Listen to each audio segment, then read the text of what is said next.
is that you're in a comfortable seat. That's the main thing, that you're not struggling in any way. Because if you're struggling, then you're not at ease.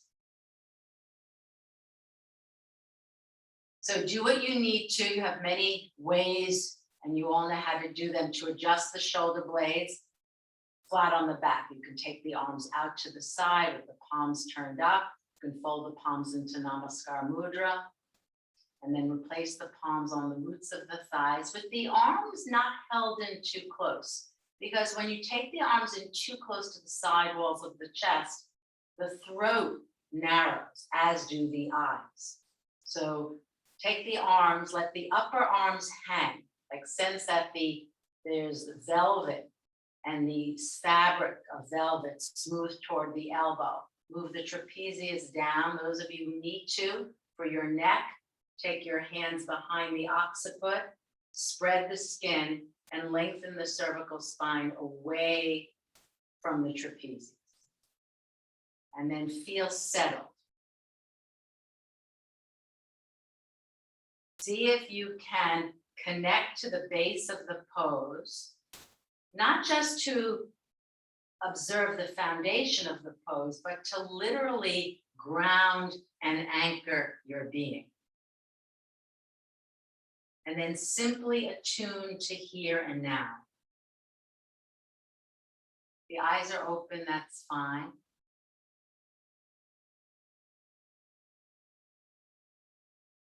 See if you can include everything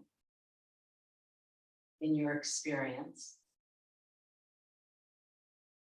Amidst everything, sense the body and sense the breath. Breathing in, know that you're breathing in, and breathing out, know that you're breathing out. And just feel yourself sitting here. Attune to Atta, now. Attune to presence. Impeccable presence. Unpreoccupied, open and available to everything. And at the same time, letting go of views, opinions, attachments, obsessions, ruminations. Just see that as habituation.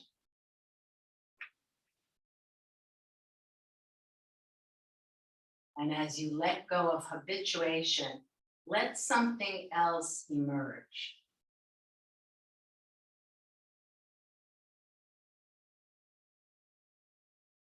And finally, in this last minute of sitting together, again, attune yourself to impeccable presence.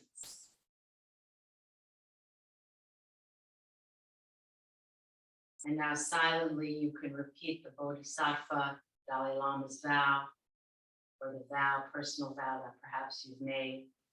May I be a boat, a raft, a bridge for all beings to cross the flood. May I be a resting place for the weary. May I be medicine for all who are sick. May I be a lamp in the darkness for those who are lost. May I do so as long as earth and sky and galaxies exist, until all beings are enlightened. I vow to be here to serve them all.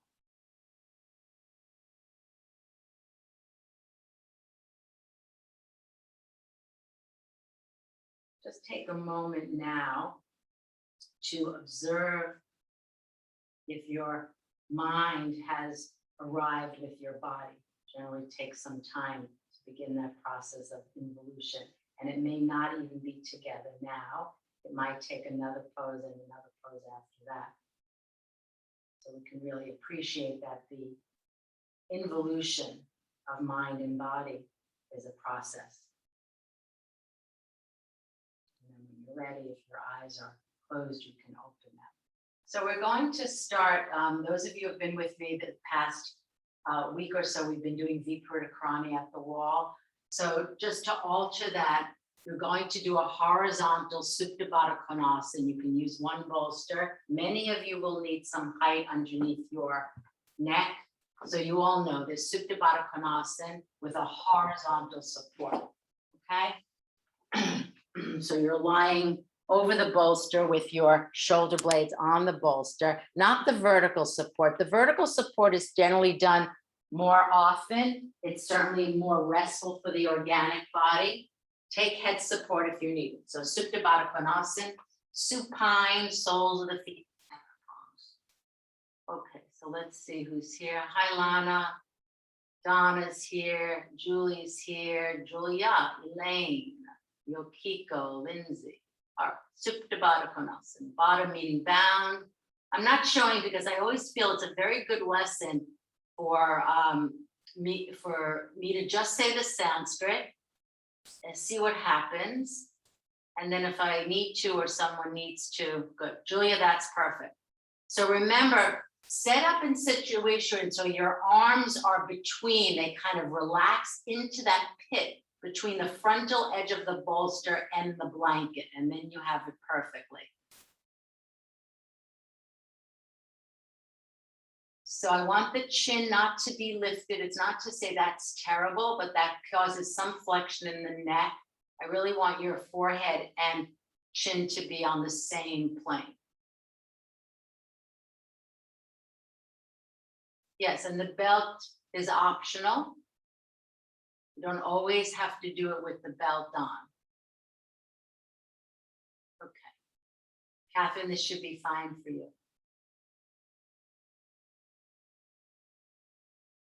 So remember the blocks, if you're using blocks, they're placed side by side horizontally right underneath the shoulder blades. And now everyone hook your thumbs in your armpit like a proud banker.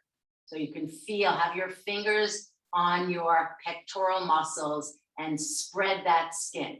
And now kick the dorsal spine, the thoracic spine away from the blocks so that you feel the armpit chest lifted. Hi, Neil. The armpit chest lifted and broad. So that should be spreading. And then replace the arms down by the side. Remember to turn the palms up. So the skin, if the palms are turning down, the skin of the upper arm, the biceps and frontal deltoid cannot turn.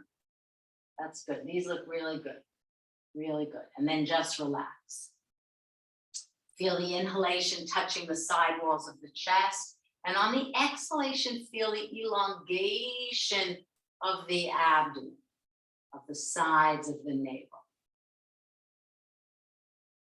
And then those of you who can, that are not bothered in any way by knee flexion, then do indeed draw the heels in closer to the perineum. If you have long arms, you can hold the outer shins and pull them in, Val, or take a blanket or use that blanket. Yeah. Bring the heels right up to the perineum. Again, not for those who are bothered by deep knee flexion. If you feel any gripping in the groins, then take blankets at your outer thighs. Catherine, as you've done the blocks, yeah. We'll say that it looks a little high, Catherine, to my view, and this is what happens with a height of a block. It's in that, it's a certain height. So a blanket is generally better at the outer thighs because the blanket is softer and it can release the outer thighs. It seems like a small point, but it makes a difference because the block, even on the low side, Catherine, might be too much there. Okay. So sometimes it's the smallest things. That's like all of life. It's the smallest things that can make a difference. Hence why yoga is a metaphor for life. Okay. So again, as I look around the room, some of you I haven't seen, and I want to give you the heads up that we've worked on spinal elongation in order to do twists and back bends, which we've been doing. And we're going to focus a little more on back bends today. We didn't on Tuesday do Strasana. I want to get there today. And also do some Padmasana since we saw that on Tuesday. Just have the arms down by the side. Again, kick the dorsal spine in. Now imagine you were looking at yourself from the side. Get a lot of depth in the armpit chest. The skin of your back body, even though it's on the blocks or on the bolster, it should be cinched in. Jarvis often says locked in at T9. The skin is locked in. Feel that. That's the thing that's so critical to good posture, the cinching in of the skin, because it's when the skin cinches in and you feel that or mindful of it, it prevents you from going into poor posture. So kick that dorsal in. All right. Now, when you're ready, just simply take the hands to the backs of the thighs. That's the very best way. We'll take the arms overhead, another posture. That's it, Janet. Draw the knees in. Okay, so now this is what I want everyone to do. So on Tuesday, I gave you a choice, as I recall. But today, because some of you do have new issues, I want you to use the same bolster or 2 blankets made into a bolster shape. You're going to take your legs and swing them up at the wall. And then you're going to draw, I'll take you through it, don't worry. You all are good verbal learners. You'll bring your heel into the opposite groin, and then we'll try to do a Dandasana. So we're doing in and out. I want to make sure everyone knows how to do this. So you'll need a smidge of a wall, not very much, about the legs difference size. So you'll need a wall. And if you're not at a wall, you could do it freestanding, just as a little bit harder. Put your pelvis on the bolster. Pelvis on a bolster, Julia, that's it. And just wait there with the feet hip width apart. So I want to explain, why do you do this? One of the reasons, as I said earlier, for some, not all of you were here, is to work with gravity. And you don't stay long. You're dropping in and out. Okay, so I'll give everyone time. So your legs are up at a wall. Betsy, I think you'll be fine. Okay, that's it. Put your pelvis on a bolster, because that's raising the height up. Could you do it flat? Yes. But it's harder. So especially for those of you, and because we're doing it early on, we want to warm up our knees. So those of you without a bolster, most of you do have it, take your 2 blankets and make a bolster. Ellen, go a smidge closer to the wall so that your knee actually, as you bring your heel into the opposite groin. If I need to show it, I will, but I don't think I need to, because this should become, this we've done. All right, have the feet apart. And, think of this as Urdhva Prasarita Padasana. It is that. And press the legs into the wall, like you would press the legs into the floor, Gutsuki, in Dandasana. Okay, now, here's what I really want you to do. You're not just going to drop your right heel into the left groin. You're going to put the right hand into the back of the knee, the pit of the knee, and then hold the right foot with the left hand, and now aim the right heel toward the left groin as the knee moves away. Keep the hand in the pit of the knee. No need to press the hand on the knee. Keep it in the pit of the knee. Good, Lindsay. And now go in and out in that manner. In and out. I want to see our, beautiful articulation. Hold the foot from underneath. You're staying good, Lana, all but a second. If you can't get the heel into the opposite groin, scoot a little bit closer to the wall. Catherine, don't worry about it. Ellen does it. Yeah, if it winds up on the top of the thigh for a second, so be it. Aim well. Aim well. Remember, the hand stays in the pit of the knee. Go in and out. You don't have to take the hand to the front of the knee. Go in, out. Right side, left side. Right side, left side. You're alternating. That's it, Val. Remember, when you hold the foot from underneath, try to not torque the foot at the outer ankle, which is what most people will tend to do. Keep the inner ankle skin and outer ankle skin equidistant, right? They're equal measurements. Don't let the outer skin, and this is particularly important for those of you who've had some ankle issues, Lana, go in and out, in and out. Now just notice as you go in and out, is the knee moving back toward the wall? And also, is the foot coming up higher and higher into the opposite groin? Donna, good. Keep the hand in the pit of the knee. I'm insisting, kind of insisting, as much as you can insist on Zoom, so that you're establishing these good habits, because in a moment, we're going to do it in Dandasana, okay? So I want you to, again, I can't stress enough, it's not as important to me if you can do it. I mean, who really cares in the long run? It's that you're given a way to do Padmasana with ease, And that if it doesn't come easily, you would go back to this way, doing it at the wall with pelvis support. Okay, these look good. Now place the feet flat on the wall, having done many times. All right, now push toward your head side. Push toward your head side, you're coming out. All right, now you're going to sit up in Dandasana. Now, again, this is the way we teach in order to move on. So we'll do in and out in the same way. Let me show in profile. Lindsay and Lana, I know that you're probably sick of me going over teaching Padmasana in this way. Sounds very dogmatic. All right, and now sit in Dandasana. You can show me in profile, and then I'll have you do a frontal view. So Dandasana, some of you will need some height because the top of the sacrum, you see, rolls back. All right, so I'm sitting absolutely at a right angle. We'll look at that in a second. And then and this is why we're doing it this way today. So my knee stays down. It's not lifting up. See how much I lean to the right. I hold the foot from underneath. I turn the skin in the same way you did at the wall, and I aim well. I'm still leaning, look. And then I go to the other side. So it's what I say, beautiful, careful articulation of art of Padmasana. Some of you will be able to do Padmasana as well. We'll go there today. But go in and out slowly. Put your hand in the pit of the knee and aim well. Aim high. Catherine, you can do it at the wall. So if this is not working, you can do it at the wall. You just go back to the previous pose. Keep the knee down, Val, knee down. So lean so much that the knee does not come up. Let's see, Betsy, that's good.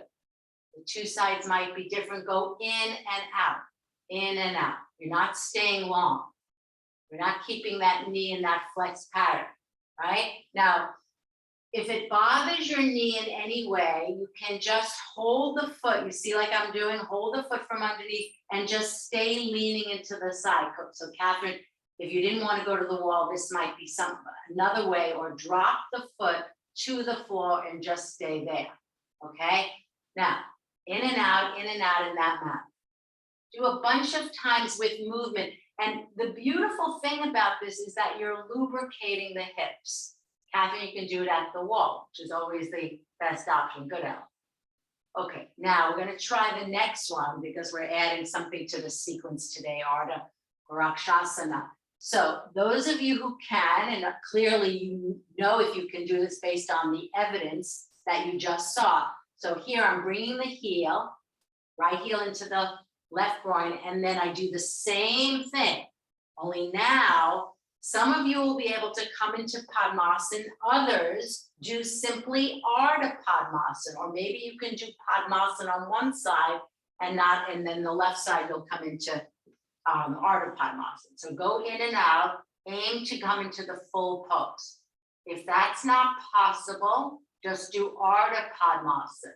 That's it, Julia. Good, Donna. Go in and out. And then come back to Dandasana. Okay, these look good.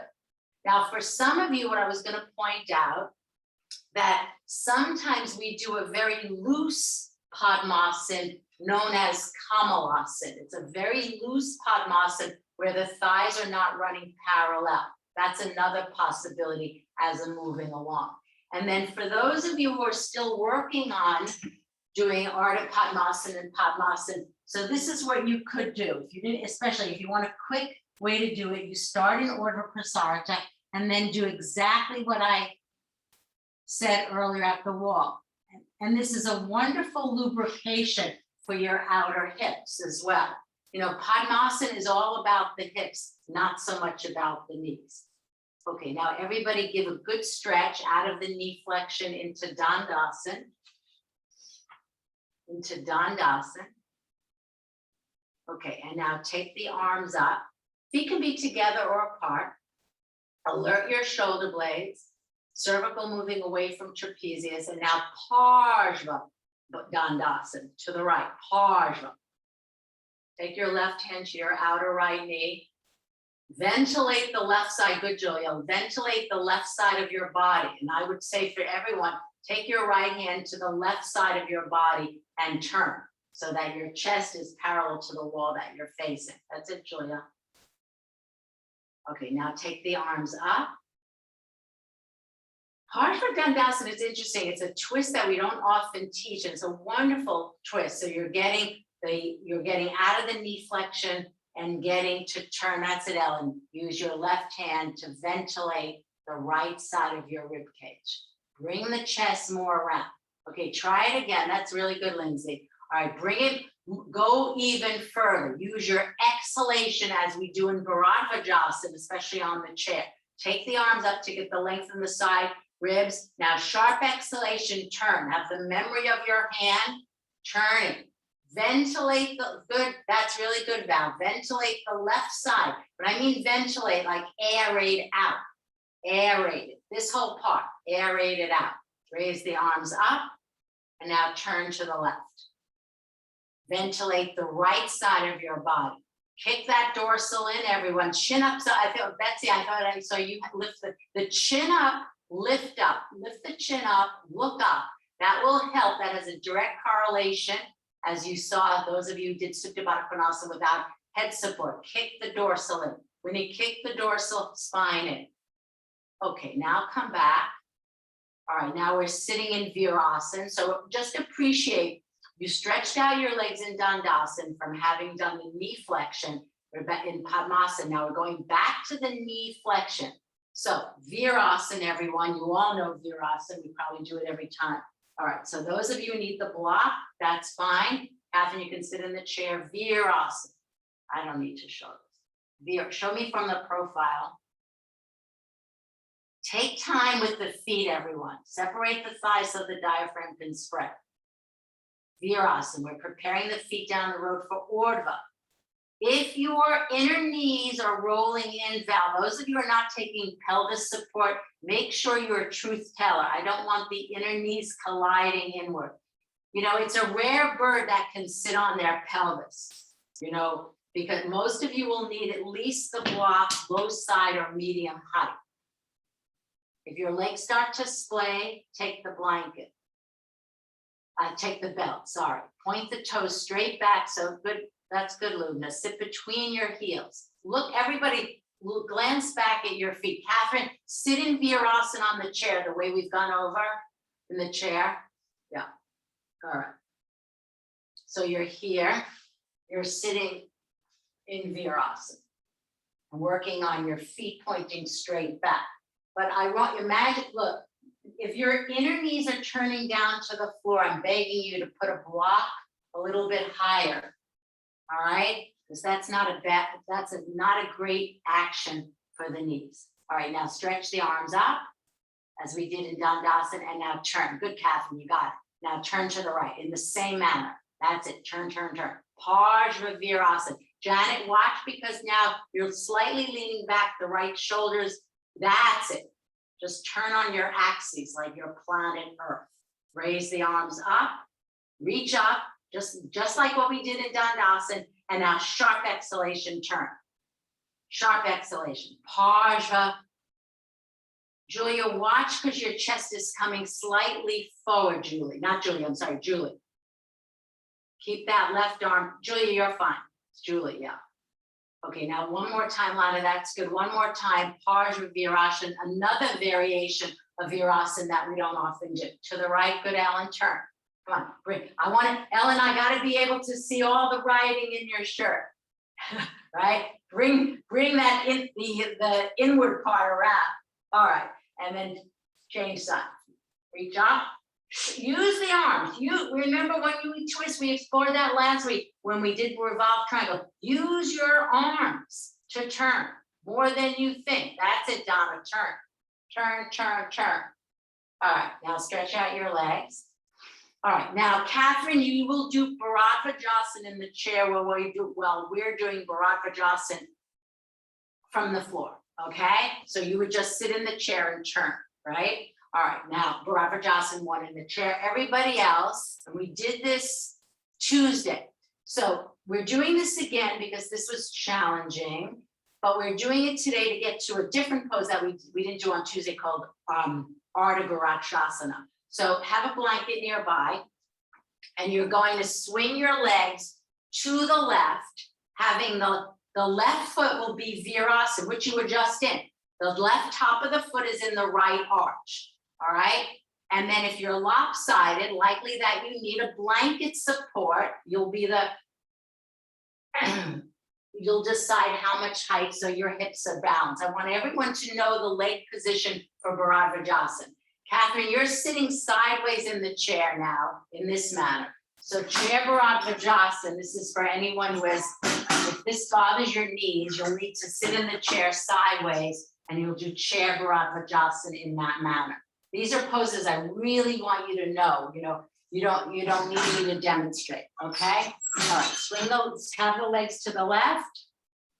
Make sure that the blanket is just underneath, if you're using it, not underneath the right thigh, but the right buttock.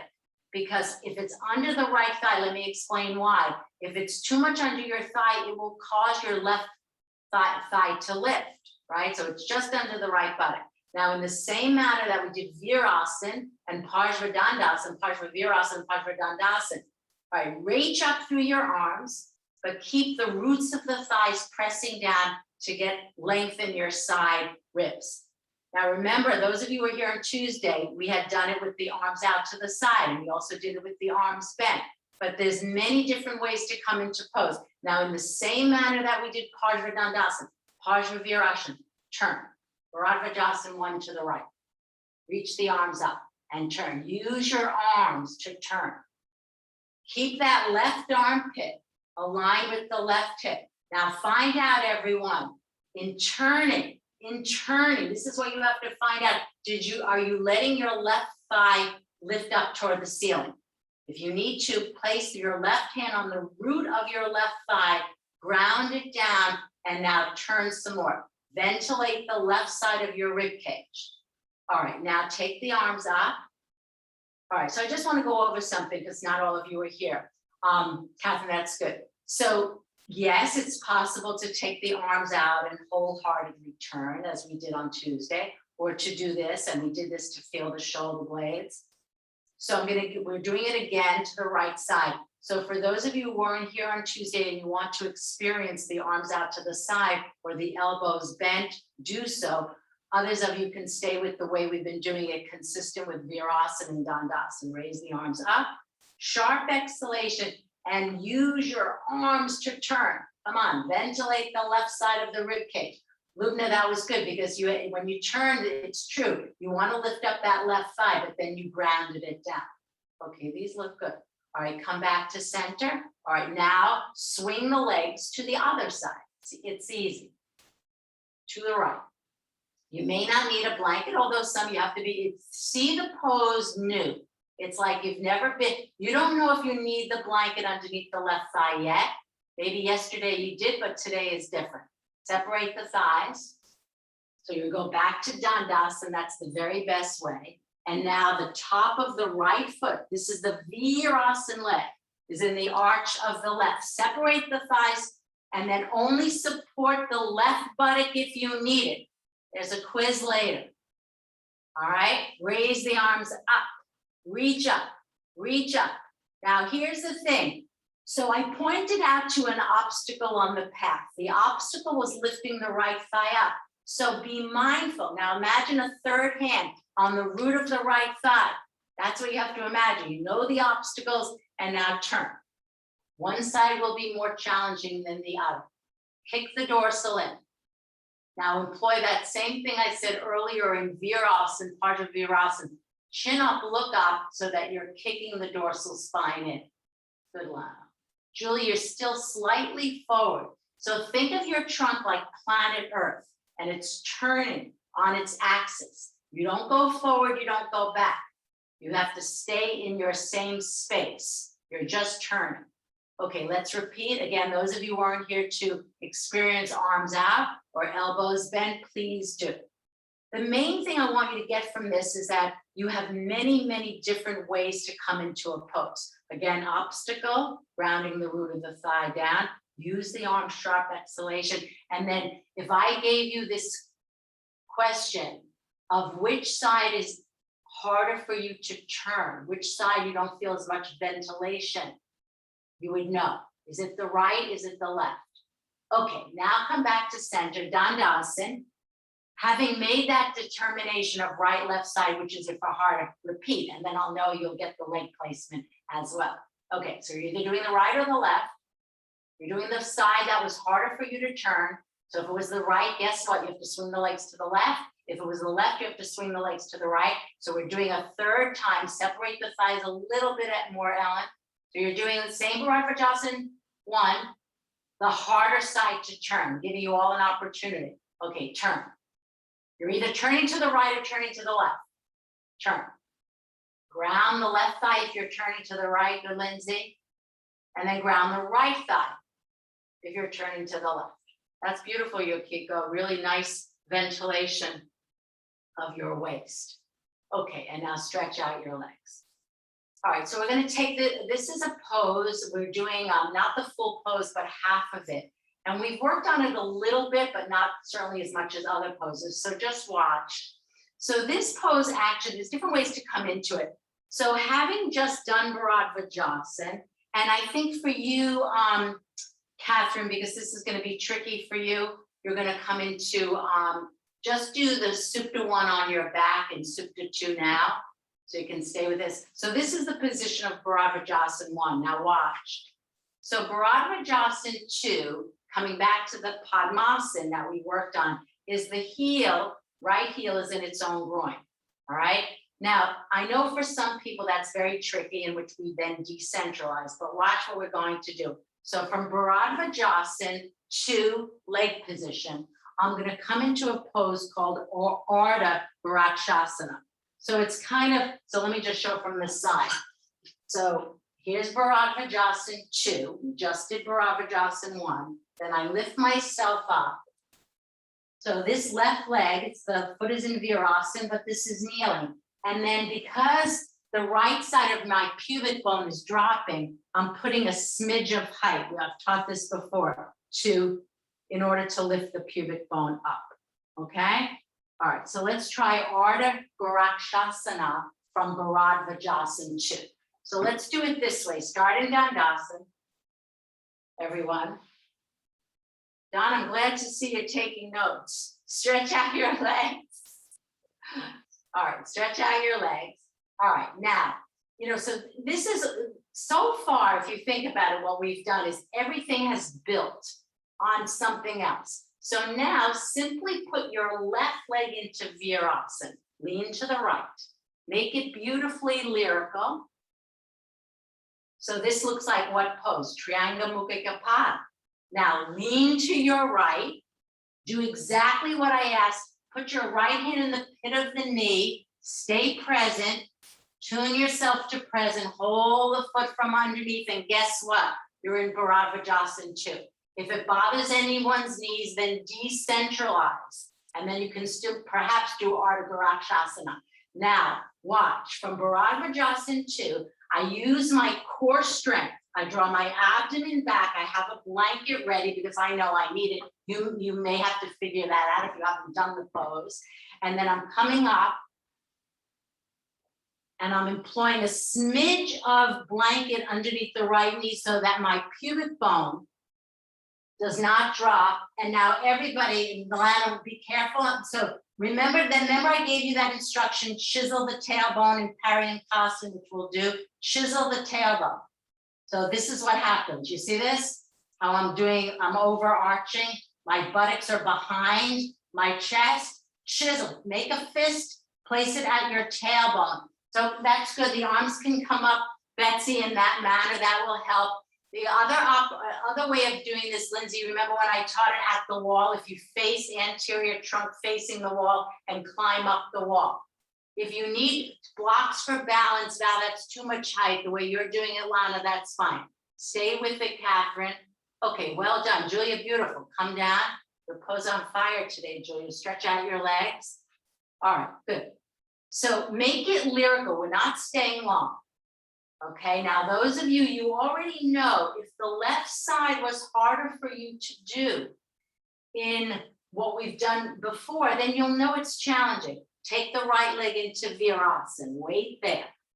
This is the leg position of a forward bend called Triangle Mukha Kapad Paschimottanasana. Now lean in, aim well, and now Ardha Rakshasana. Now you can see much harder on this side for me to do. Chisel the tailbone. Good. Lubna, yeah, try not to cross the foot too far over that outer right thigh. Julie, see that knee is down though on the floor. It's the other. So Julie, sorry I didn't see this. The knee of Padmasana should be supported on the blanket, not the other knee, assuming that the patella is okay. So it's the knee in Padmasana, not this leg that's supporting you. Winnie, that's really good. Okay, these look good. We made some headway in this. All right, now give a good stretch to the legs. Come back into Dandasana. So you can see one of the benefits of doing Ardha Rakshasana, it's like a Supta Virasana or an Ekapada Supta Virasana for the groins. So now we're going to do, and I'm alerting you to this, we're doing what we did for the past 2 weeks, Paryankasana to Supta Virasana.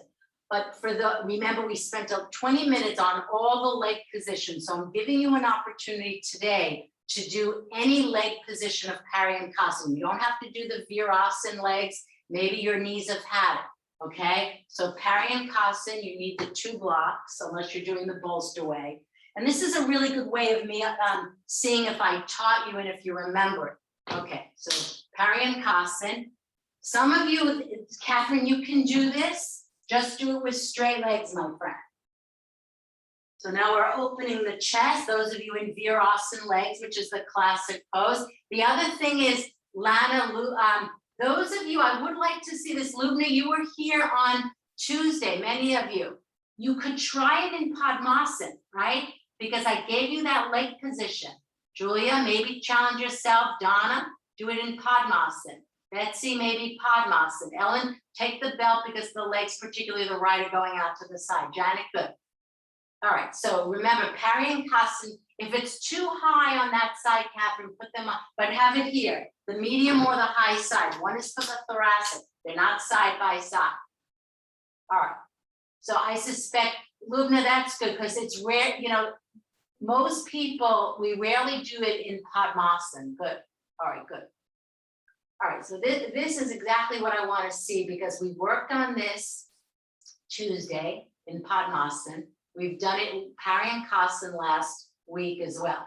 And then in a moment, you'll take the arms overhead and then hold the wrists, lower arms, forearms, or elbows or upper arms. Use this to open the chest. When you go wider, hold the wrists so your elbows are in line with the shoulders. You can also, Ellen, you can do it in Baddha Konasana because that was a leg position as were straight legs. So remember the Paryankasanas can be done with a multitude of leg positions. Most of you in the classic.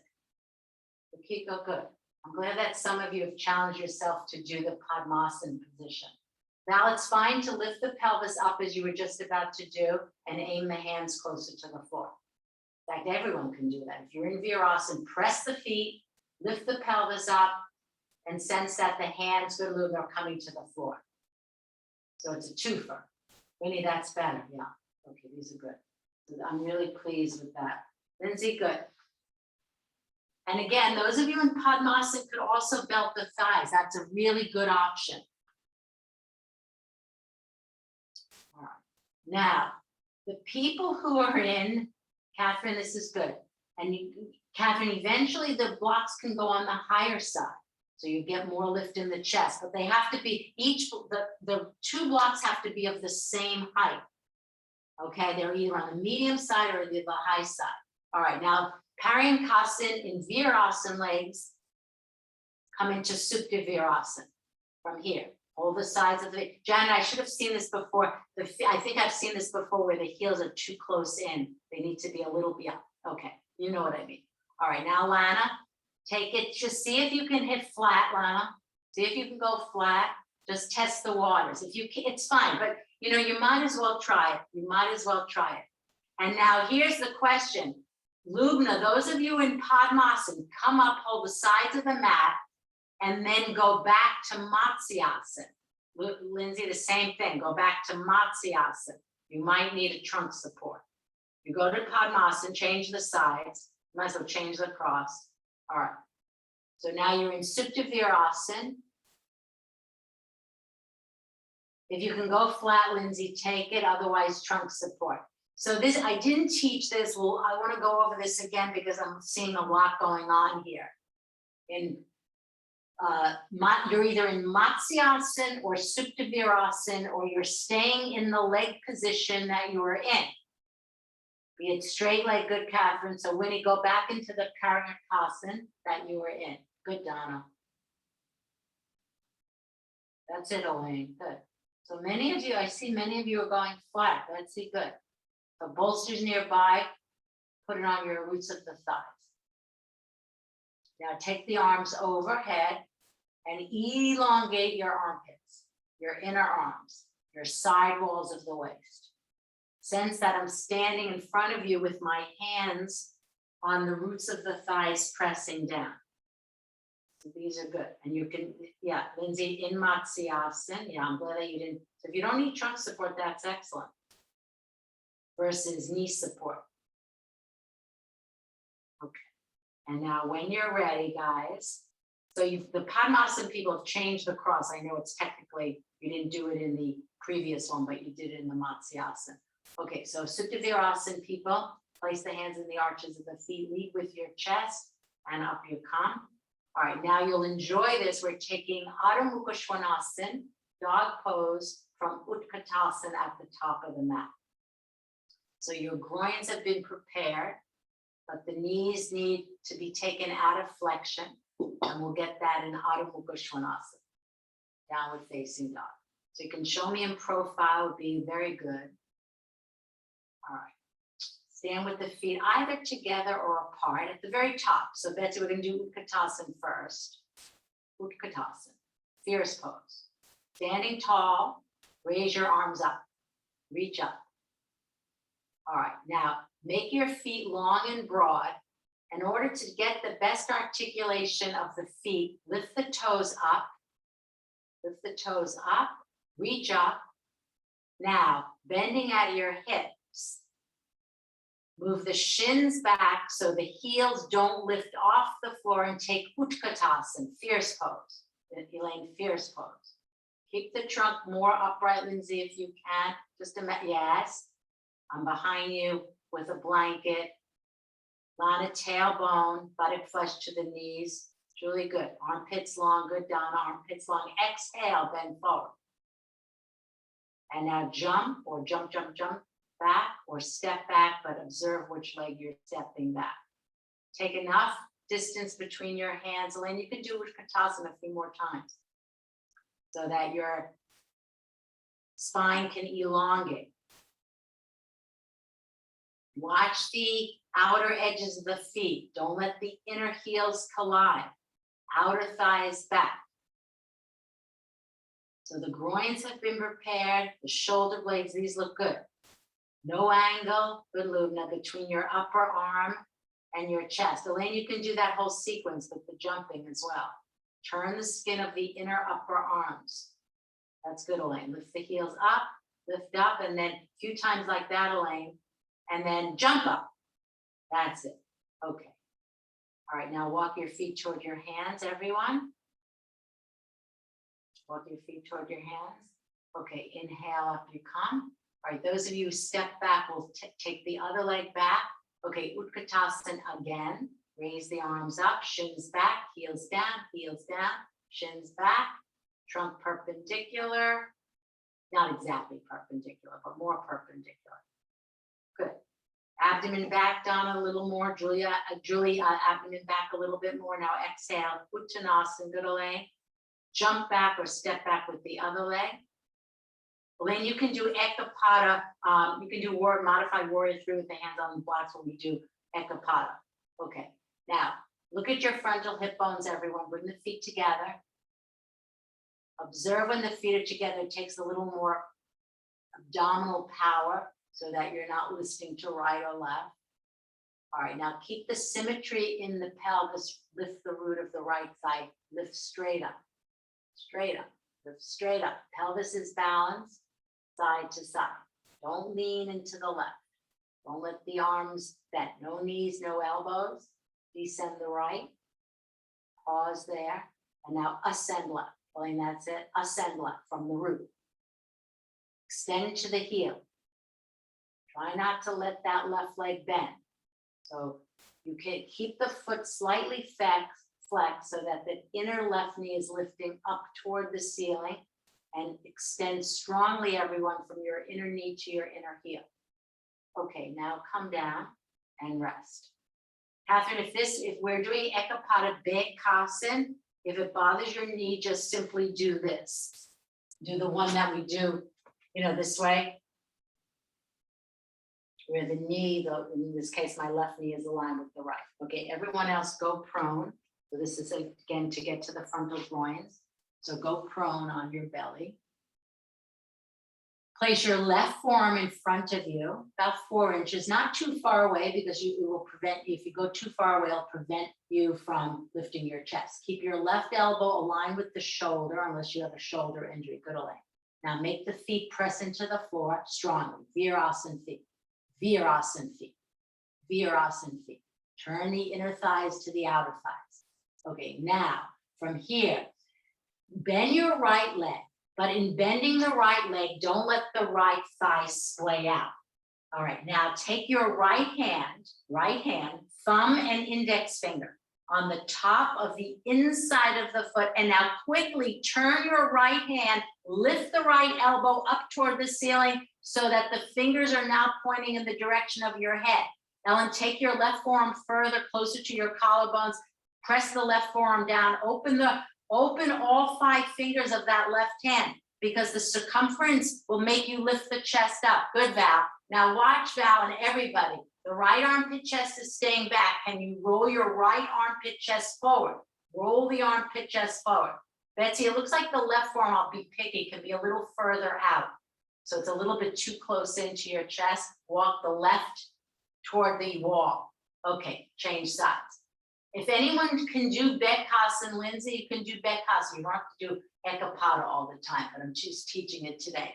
All right, Julia, same thing. Put your left forearm in front, right forearm in front of you, not too far out. Listen, guys, if you put your right arm too far out, you can't lift the chest. I would say 4 inches from your collarbones to the forearm. Okay, now bend the left leg. Don't let it splay out. Again, the obstacle on the path, I'm pointing it out. That's good, Val. Yeah, bring it into the median line. Now left hand on the top. Now aim the heel, Val, to the floor. Come on, that's it. Aim the heel. That's really good, Kevin. A little more tailbone action. Lindsay can do it that way. Tailbone. You're getting beautiful lift in your chest, Yokiko. Now, the left armpit stays back. Can you roll the left armpit chest down slightly forward? That's really good. That's really good. That left shoulder blade should feel snug on the back. These look very, very good. Okay, and now come out. All right, now just quickly, Elaine, why don't you repeat Ekapada Bekhasan? Everyone else repeat Adho Mukha Ekapada Adho Mukha Svanasana, one-legged dog pose, because you might be able to get the leg higher, but keep the symmetry of the pelvis. So Ekapada Bekhasan for the groins, for the shoulder blades. A beautiful pose for the joints, all right? Elaine, you can continue, just repeat Ekapada Bekhasan or challenge yourself to do Bekhasan. 2 legs at the same time, Elaine. Good, Lana. That's it. Ekapada, yes. Having Ekapada, dog pose, Ekapada. Yeah, don't let the shoulder blades come forward, Val, and taking the leg up. That's when you have to put a brake on your shoulder blades. Okay, and then change sides. Well done. Brake on the shoulder blades in one-legged dog pose. Good. All right, now walk your feet to your hands, Elaine, and everyone can join us now. That was good, Catherine. All right, so watch. We're doing Virabhadrasana 1 in a way we don't usually do it, but one of the reasons for doing it in a chair, let me explain, is that you can stay for a greater period of time and work on the perpendicular quality of the chest. So I'm just getting you're going to do your right side first. So I'm sitting in the chair. Taller person might have to build up height on the chair seat. my left leg is bent, see how the knee is over the ankle, and then I'm on the ball of the back of my foot. Then I can use the backrest. Let me show frontally because we haven't done this in some time.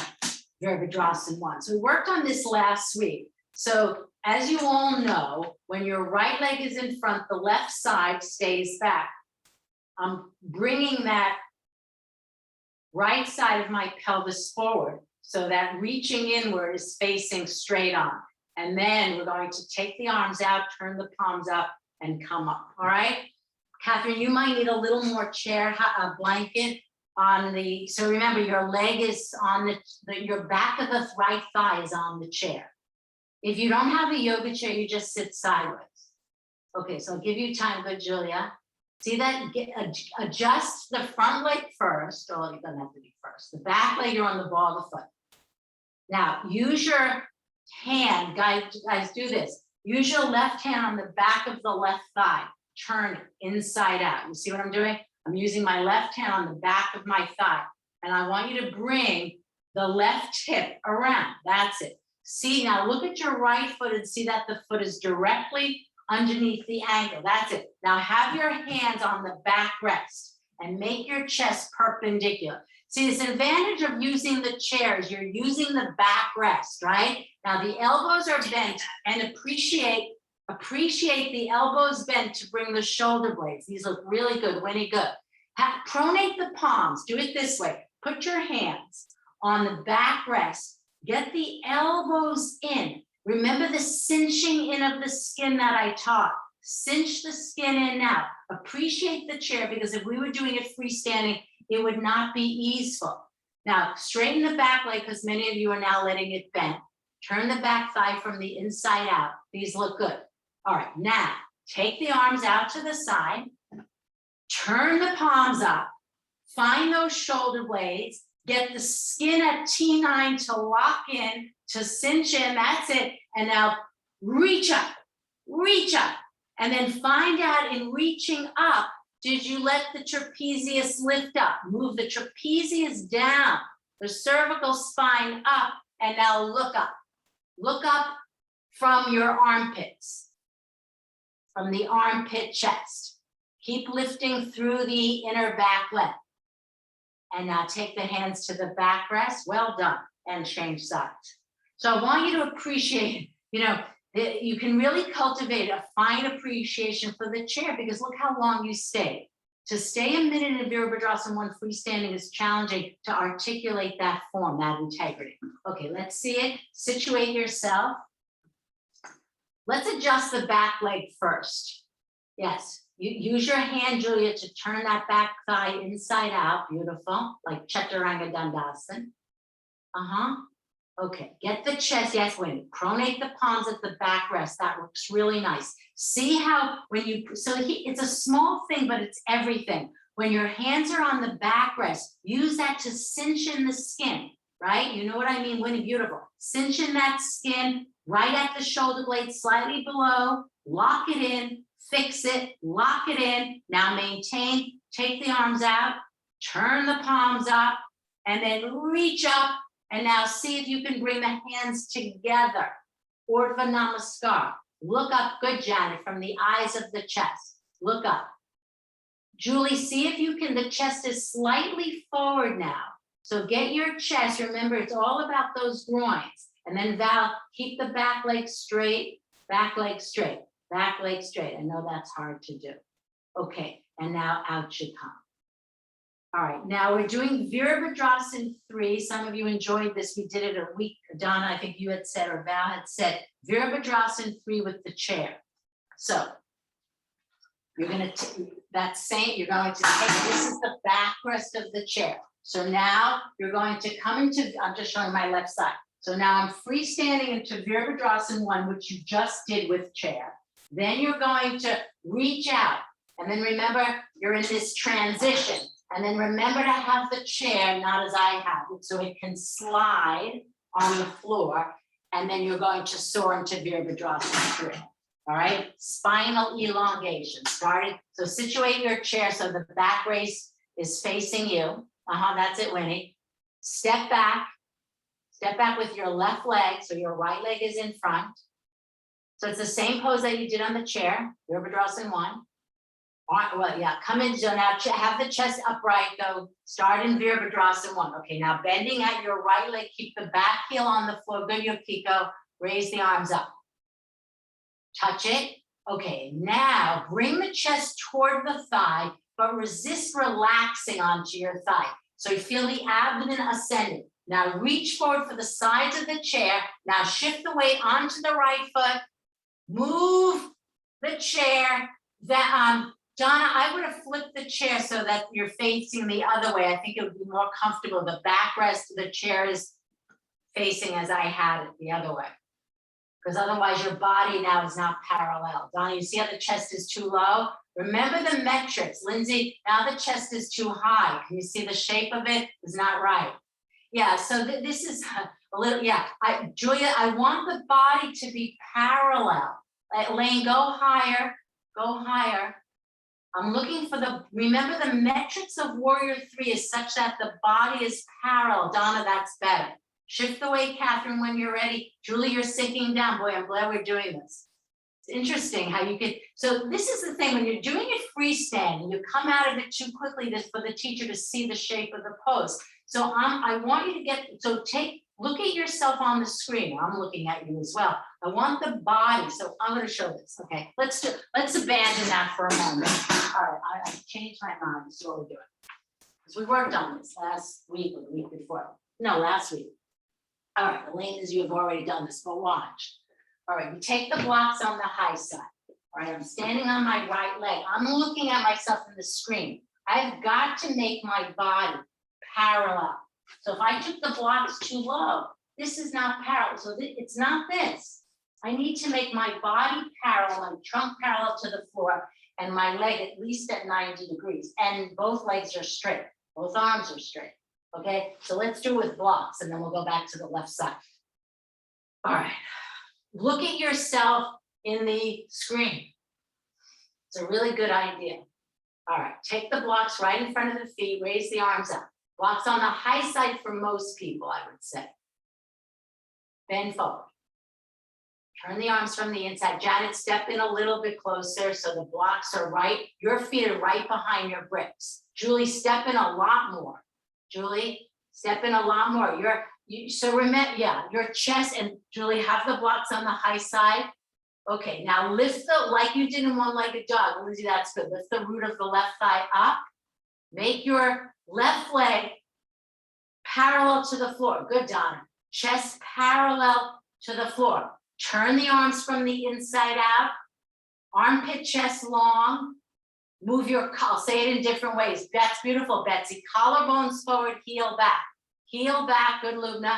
Heel back, collarbones forward. Okay, this is very different than what it was on the chair. It might be because you're not used to working with the chair. That's a good reason. All right, let's do the other side in Modified Warrior 3, lifting the root of your left thigh up, standing, right leg. Okay, here we go. Other side, standing on the left, unless you did the other side. Okay, now just saying one thing, make your body parallel to the ceiling. Janet, straighten the standing leg a bit more. Julie, that's better. I want the aerial leg, when you lift the aerial leg, because it's dropping. At least, Janet, lift the aerial leg a little bit more. Betsy, are you on your fingertip? I almost think it's a smidge too high for you because the shoulder bones are lifting a little bit up is what I'm seeing. And that's hard to see where the blocks and the floor end for you. So, I'm not sure. Smidge lower if you're on the, yes, that's better. Okay, now let's go to the left side, right, Lubna? I need to go back to the left side and do Virabhadrasana 3 with the chair. All right, so the backrest of the chair needs to face you. Can I see that again? We did it on the right, now we're going to the left. All right, so start with Virabhadrasana 1, freestanding. That's it, Julia, good. All right, start in Virabhadrasana 1, step back with right leg. Left leg's in front. Bend the left leg. Yeah, that's it, Donna. Now, take the arms out to the side to articulate the shoulder blades, turn the palms up, Lubna, come a little, descend the left thigh more, raise the arms up, Virabhadrasana 1. Now, reach out for the sides of the chair, and then you should be able to see if that's too high or too low where your arms are. Lubna, you have it. Now shift the weight onto the left leg. Elaine, I would take the arms higher up on the chair. Julie, higher up on the chair, higher up on the chair.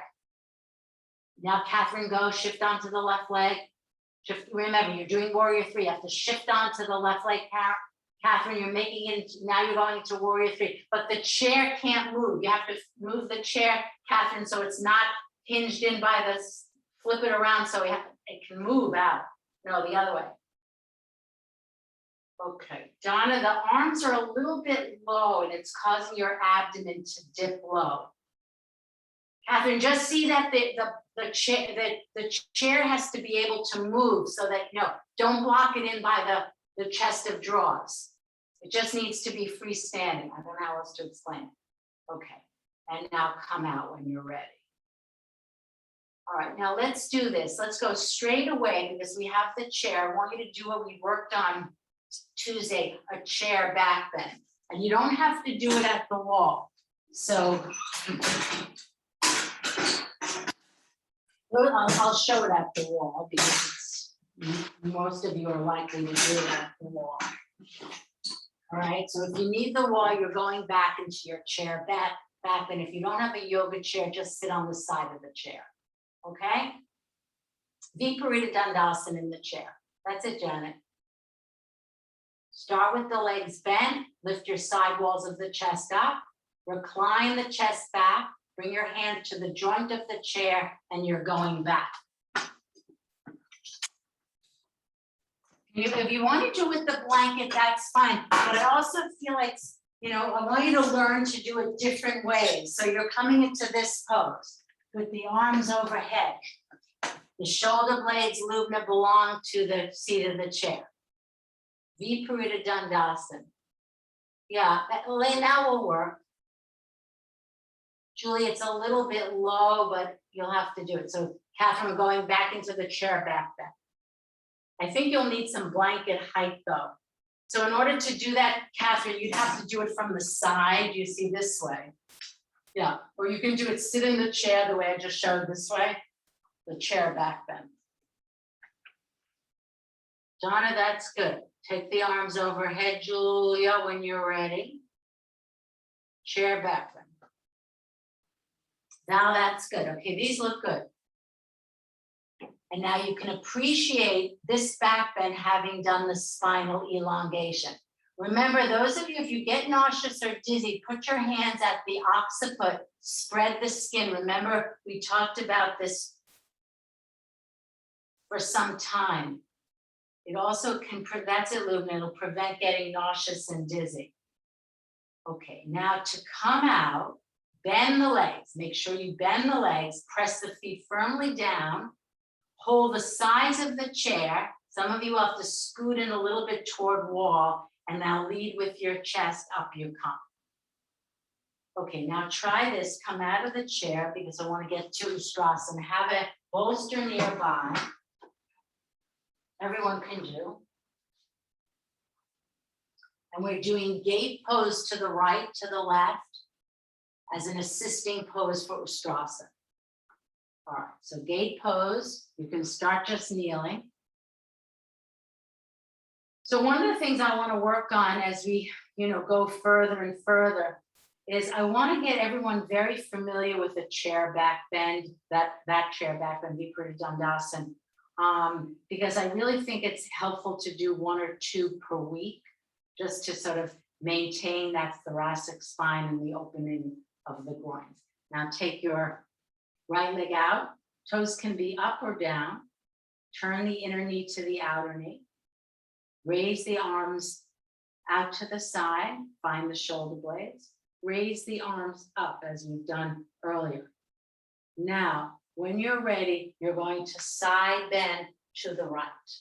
Keep your left leg perpendicular to the floor.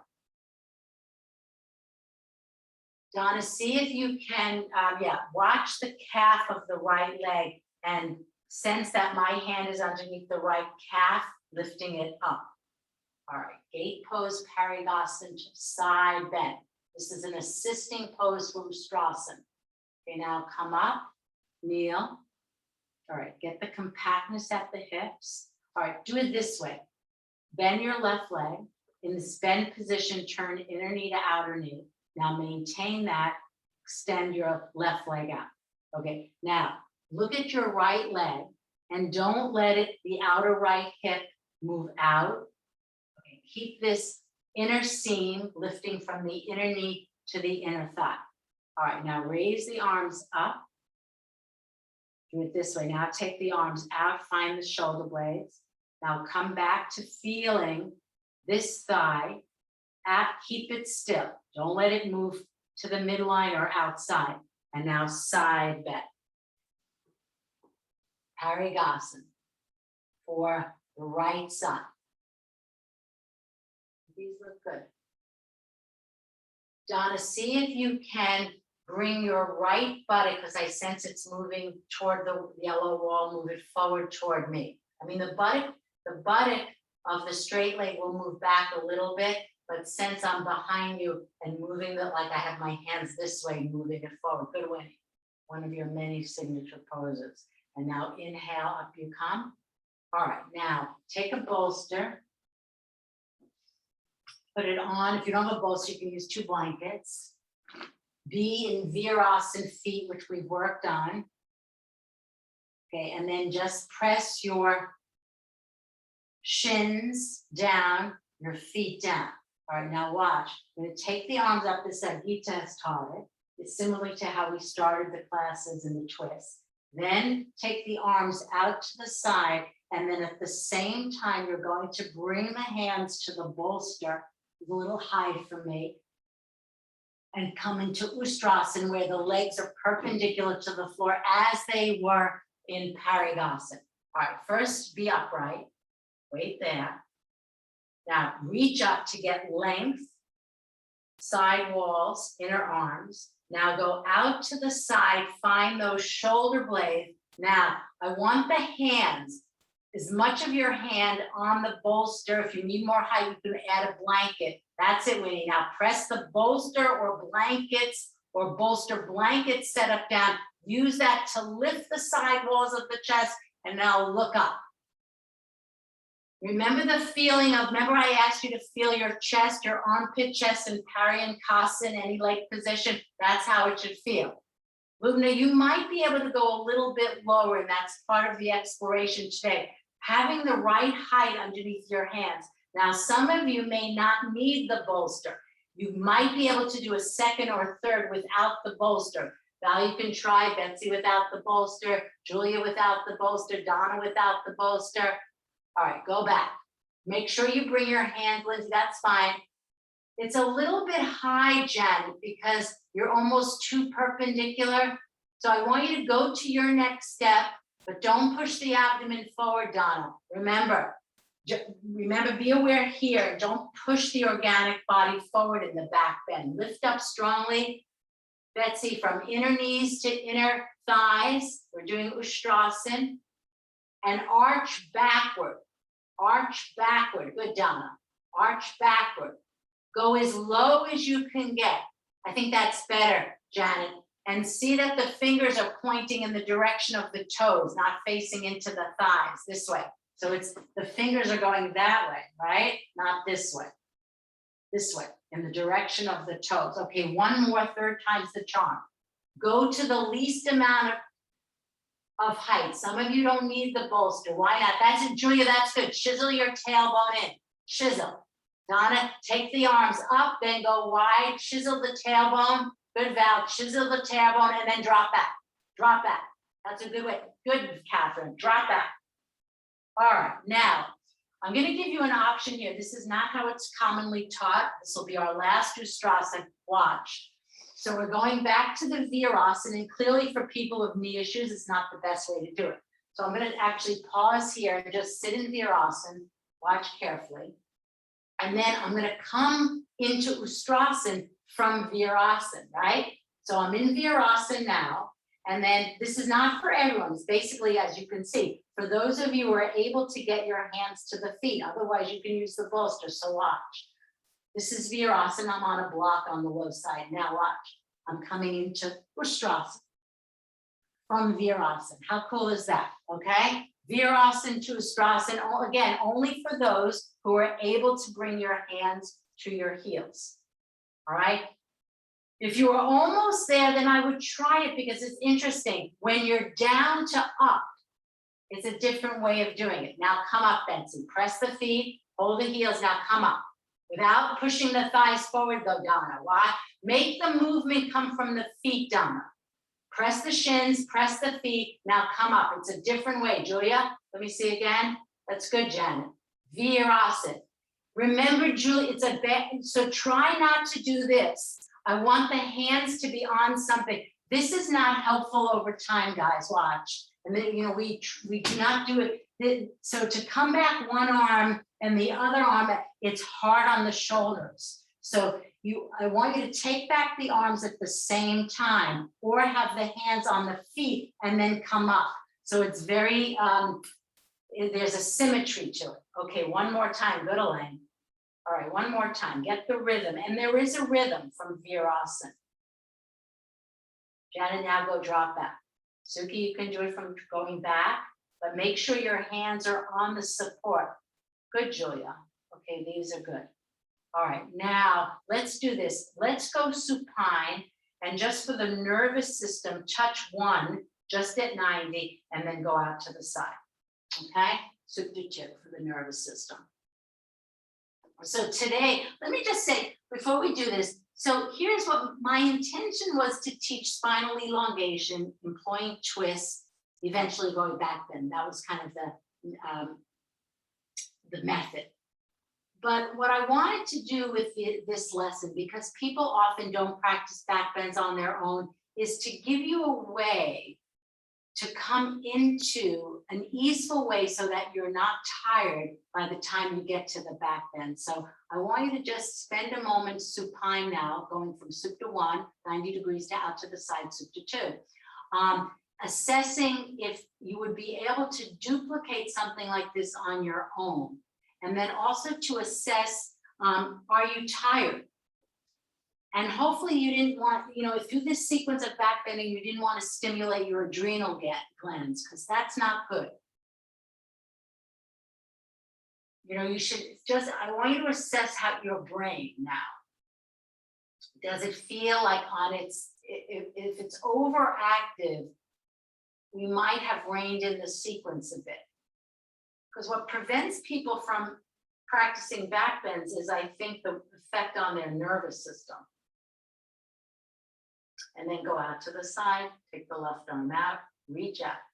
Decentralize the left leg a little bit, everybody, so that the abdomen and diaphragm can spread. That's good. Donna, that's really good. Keep the root of the left thigh pressing down. You can use your left hand on your left thigh. Evan, you already did Supta 2, but it's good to do now again anyway. Supta Pangushasana 2. Do this now, not so much for the physical body, but for the organic body, for the nervous system. Very quieting if you've stimulated your nervous system through the back bends. So, you know, all poses can be used for the physicality, but also for the physiology and for the organic and emotional body. And then to the left when you're ready. Supta 1, touch 90 degrees, no need to go further. And then take the right arm out and take the left leg out. Again, decentralize the right leg a little bit so that you feel spaciousness inside. Back bend shapes are narrow, now you can experience space. That's good, Julia, keeping the foot parallel to the floor. Really good. So I'm really pleased with the work that we did. You know, some poses I know because of the knee flexion were a little bit challenging, but remember the very best preparation for back bends are shoulder openers, chest openers, and groin work. And then we did spinal elongation with warrior 1 and 3. and then back bending, chair back bend, and Ustrasana. And today doing Ustrasana from Virasana. Okay, now what I'd like you to do is sit at the wall for support in Baddha Konasana, sitting Baddha Konasana. If you need a blanket underneath your pelvis, you can take that too. If the knees are high up, use the blanket on the narrow side so that the outer thighs can go down. So just to review that way, because I know some of you will need it. So instead of putting the blanket, having the blanket in this manner, because when you do Baddha Konasana with the blanket like this, because the blanket's wide, it impedes the outer thighs to come down. So fold the blanket in this thinner manner, put it at the wall like I've done, and then you sit on that narrow edge. And now the white blanket, as you can see, is underneath my pelvis and not on my outer thighs, giving me half a chance to get the thighs down. It may seem like a small point, but if you always have the blankets underneath your outer thighs, and Catherine, this speaks to what I was telling you earlier on at the in terms of the height of the blanket of the blocks. Winnie, so you can observe which thigh might be higher. So Winnie, for you, it's yes, your left, right? Okay, and press the left foot. Julia, also the left thigh looks a little higher than the right. Press the feet strongly, widen the thighs away.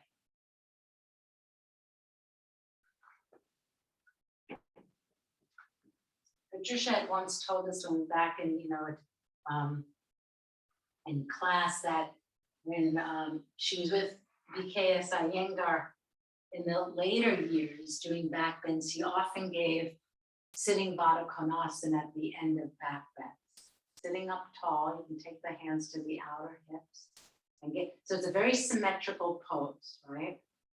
And because we were in so much adduction, now being in this abduction is different. It may be a little bit harder to do Baddha Konasana after back bends. Good winning. And release your inner thigh. Catherine, that's really good. And maybe the knees are a little bit high, maybe a little more support would help. Just use this again, position to be, you can close your eyes and just relax, transitioning soon to Shavasana. Now, Winnie, I know you'll do prone Shavasana, but prone Shavasana can feel really good after back bends, or you can do the lower. I'll show this one. So as we go into Shavasana, pick one that's conducive for your mental sheath now.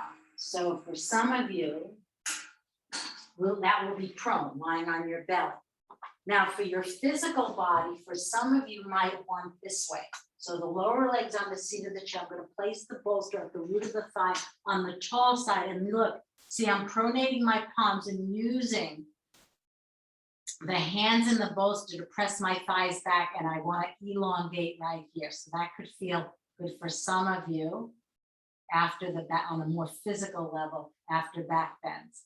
If you feel, again, your nervous system has been revved up, then I would go prone. Winnie, you can go prone as you typically do. So this is a way of being in tune with the way you need to do Shavasana for this particular practice. Okay. The other possibility is putting a bolster underneath the knees. Okay.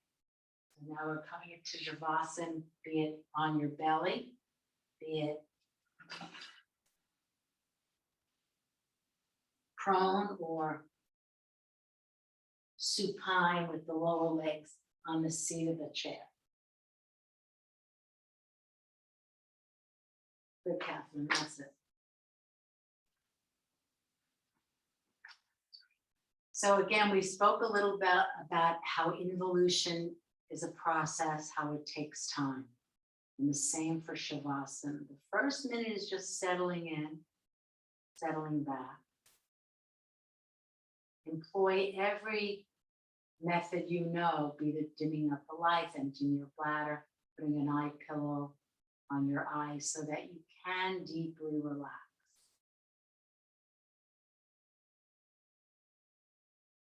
And then really sense as though you're putting down everything else. And at the end of the class, we tend to catapult up and perhaps think about what we're going to do in the next few minutes. But this is a continuation. Shavasana is not what I would call it, this ends the class. We're still in this process of involution.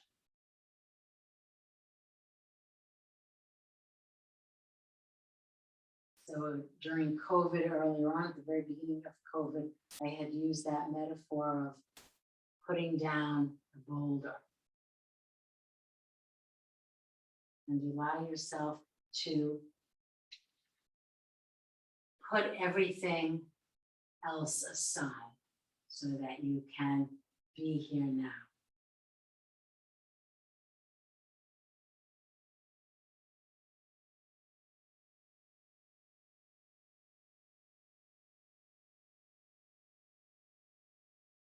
Being fully present, impeccable presence,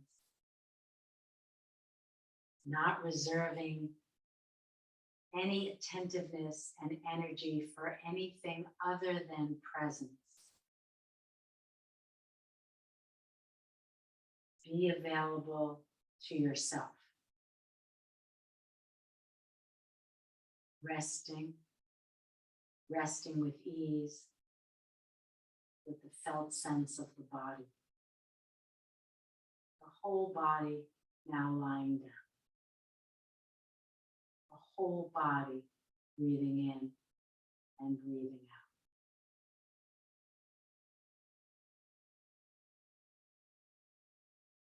Allowing everything to come and go.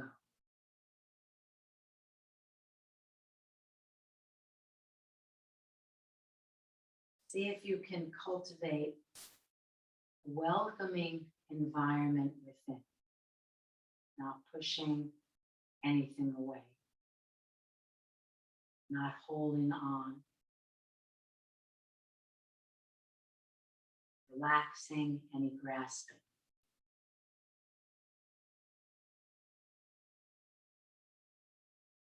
Seeing clearly, knowing that everything arises and passes away.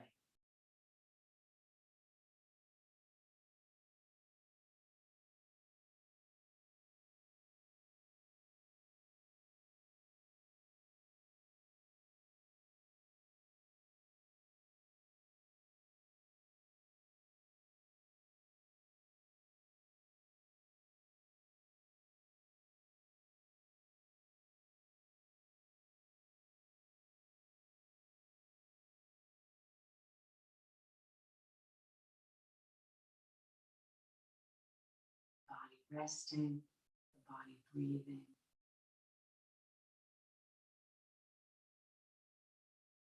Breathing in, knowing that you're breathing in. Breathing out, knowing that you're breathing out. And when mind states arise, you also have the capacity to see that they also pass away. They exist for a short time and pass away.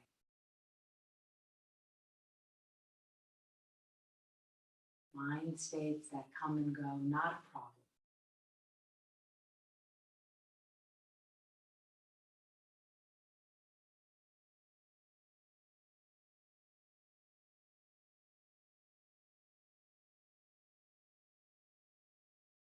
See if you can cultivate that attitude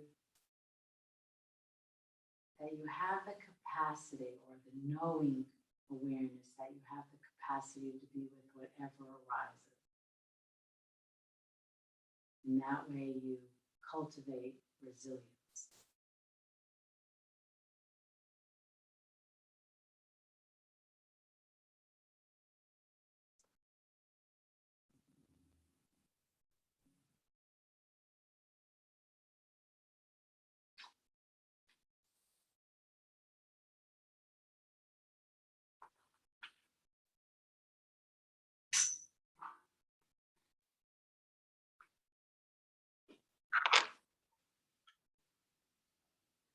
Now, for some of you whose knees are not, can bear it, you can choose to go to Adho Mukha Virasana. Certainly for those of you prone, that's the way to come out of prone Shavasana.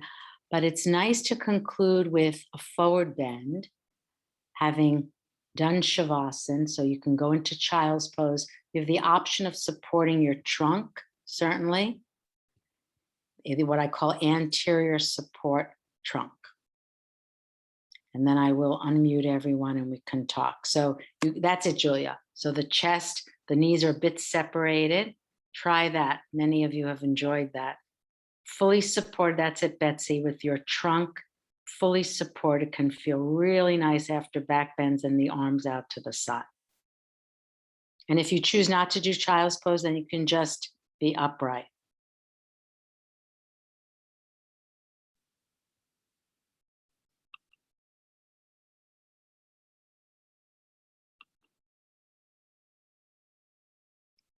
Just stay